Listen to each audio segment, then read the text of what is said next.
बलदेव जी शादी में आए हैं ना, तो शादी में बलदेव जी आए, लीला भी करी है। हाँ, लीला करी। यहाँ बलदाव जी ने प्रलम्बासुर नाम का राक्षस का उद्धार किया। प्रलम्ब नाम का राक्षस था, सुना होगा, भागवत जी के 10वें स्कंद के 18वें अध्याय में वर्णन आता है कि यहाँ खेल चल रहा था भांडीर वन में। 2 ग्रुप में खेल चल रहा था। 2 ग्रुप कौन कौन से थे? एक मधुमंगल का था, जिस मधुमंगल के ग्रुप में कन्हैया जी खेल रहे थे, और श्री दामा का ग्रुप था, उसमें बलराम जी खेल रहे थे। उन दोनों में शर्त थी कि आज जो भी टीम हारेगी वो जीती हुई टीम को अपने कंधा पे बिठाए के चड्डू झुला देगी। मतलब कुछ दूरी तक ले जाएगी और फिर लेकर के आएंगे, चड्डू झुलाएंगे। मतलब हारने वाले घोड़े बनेंगे, कहने का मतलब है जीतने वाले उनके ऊपर सवारी करेंगे।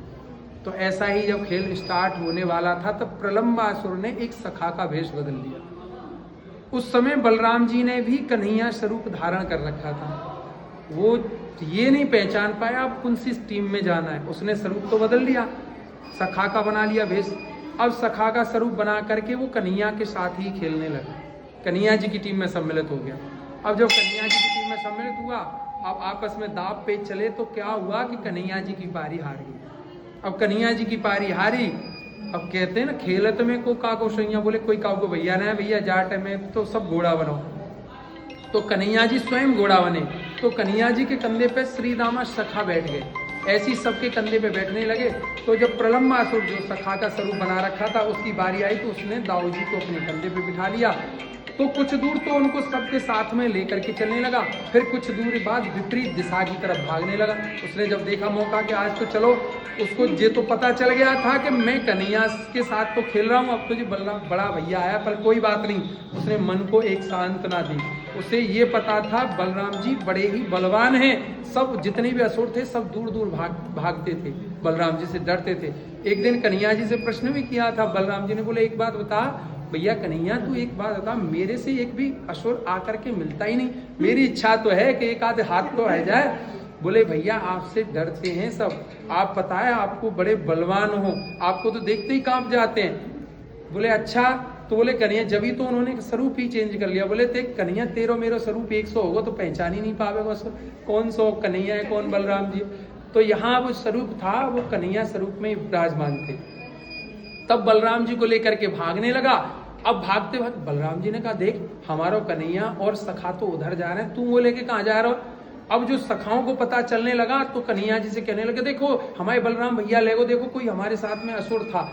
बोले कोई बात नहीं, ले जाने दो, बड़े भैया को आप जानते नहीं हो कैसे हैं। तो एक आपस में सखा लोग तो बेचैन होने लगे। अब बलराम जी को लेकर के जैसे उड़ने लगा तो बलराम जी ने कहा, भाई लाला तेने अब माने नहीं, तू तो अब परिचय तो बता रहा है, तो हमें लेके कहाँ जा रहा हो। बोले तुझे मारने के लिए। बोले अच्छा, तू हमारी बिना मर्जी की और हमें लेके चल दो। तो बलराम जी ने उसी समय अपना वजन बढ़ा लिया, क्योंकि उसने दुस्साहस करता ही गया और गर्जना करने लगा। बलराम जी गर्जना सहन करने वाले नहीं। जैसे ही उसने गर्जना की तो बलराम जी ने अपना वजन बढ़ा लिया। जैसे ही बल बढ़ाया तो अब उसको ऐसा महसूस होने लगा कि मैंने बलराम जी को नहीं बिठाया, किसी पर्वत या शिला को मैंने अपने कंधे पर रख लिया। धड़ाम से जमीन पे आया और अपना विकराल जो असली स्वरूप था उसका विकराल असुर धारण कर लिया उसने। जैसे ही उसने अपने असुरी वेश में आया तो बलराम जी ने कहा, बेटा देख तेने ऐसे परिचय नहीं बताया, अब तेरा सही परिचय मिल गया हमें, अब देख हम तुझे दिखाएंगे।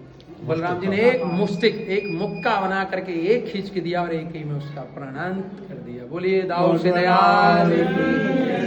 दाऊ दयाल हैं, कहते हैं ना दयालु इतने हैं कि अगर प्रसन्न हो जाए तो जो भी चाहे वो प्राप्त करा दे, और कुपित हो जाए तो कहते हैं ना एक झटके में सब समाप्त कर दे। तो ये दया के सागर हैं। तभी तो कहते हैं दाऊ सो दाता नहीं, या जग में कोई एक, दीनन की रक्षा करे और काटे विघ्न अनेक।